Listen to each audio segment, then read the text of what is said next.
సిద్దిపేట జిల్లా కలెక్టర్ కార్యాలయం ఎదుట ఎంఆర్పీఎస్ ఎంఎస్పీ ఆధ్వర్యంలో జరుగుతున్న నిరాహార దీక్ష 6వ రోజు కొనసాగింది. ఈ సందర్భంగా నాయకులు మాట్లాడుతూ ముఖ్యమంత్రి రేవంత్ రెడ్డి ఇచ్చిన మాట ప్రకారం కట్టుబడి ఉండాలన్నారు. సూచనప్రాయంగా అసెంబ్లీలో చర్చ జరగనున్నట్లు తెలుస్తుందన్నారు.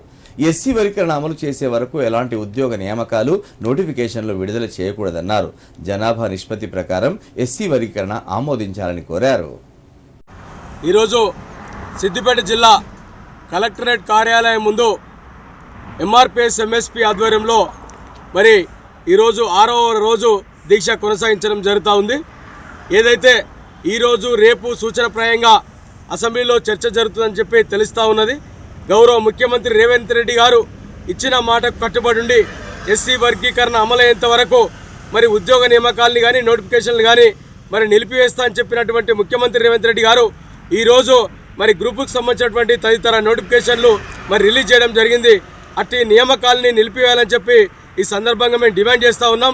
అదేవిధంగా జనాభా నిష్పత్తి ప్రకారం మరి వర్గీకరణ ఆమోదించాలని చెప్పి మేము డిమాండ్ చేస్తూ ఉన్నాం.